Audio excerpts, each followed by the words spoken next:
అందరికీ నమస్కారం అండి. పిల్లలతో రోజు మీరు వాళ్ళు రెడీ అయ్యి స్కూల్‌కెళ్ళేలోపు, వాళ్ళు షూ ఏసుకునే టైంలో, టిఫిన్ తినే టైంలో ఒక 10 మినిట్స్ వాళ్ళని ఎంగేజ్ చేయండి. అంటే నేను కొన్ని శ్లోకాలు చెప్తాను. అంటే క్లాసెస్‌లోనే చెప్తాను. ఒకవేళ క్లాసులు లేని వాళ్ళకి కూడా ఉపయోగపడతాయని చెప్తున్నాను. కృష్ణాయ వాసుదేవాయ హరయే పరమాత్మనే ప్రణతః క్లేశనాశాయ గోవిందాయ నమో నమః. ఈ మంత్రాన్ని ఎన్ని సార్లు వీలైతే అన్ని సార్లు ఎవరైనా చిన్న పెద్ద అని తేడా లేకుండా అనుకోవచ్చు.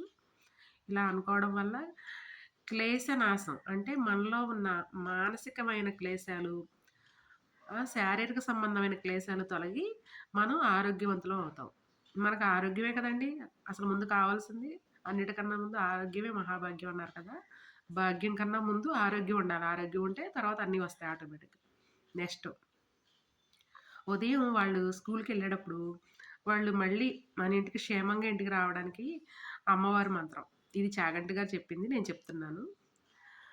సర్వదా సర్వదేశేషు పాతు త్వాం భువనేశ్వరీ మహామాయే జగద్ధాత్రి సచ్చిదానందరూపిణి.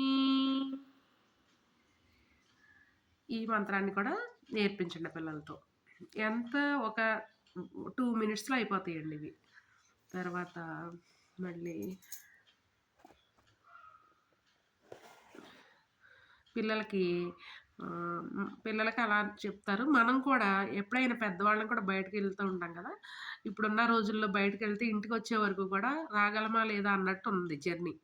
రోడ్లు అలానే ఉన్నాయి. జర్నీ దగ్గర కూడా చాలా భయం భయంగానే ఎళ్తున్నాం. కాబట్టి ఎళ్ళే ముందు విష్ణు సహస్రనామంలో ఒక శ్లోకం ఉంటది. అది అనుకుంటూ బయలుదేరండి.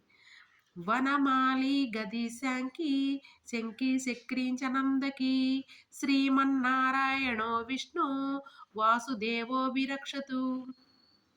ఈ శ్లోకాన్ని ఇది ఇంచుమించుగా అందరికీ వస్తది. విష్ణు సహస్రనామం చదివే వాళ్ళకి తెలుస్తుంది. రాని వాళ్ళు నేర్చుకోండి.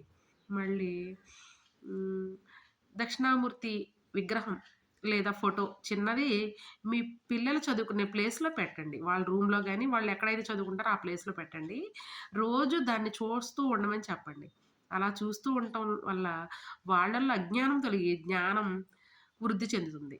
దానికి సంబంధించిన ఒక మంత్రం. దక్షిణామూర్తి ఫోటో అండి. దక్షిణామూర్తి శ్లోకం. జ్ఞానానందమయం దేవం నిర్మల స్ఫటికాకృతిం ఆధారం సర్వ విద్యానం అయగ్రీవోపాస్మహే.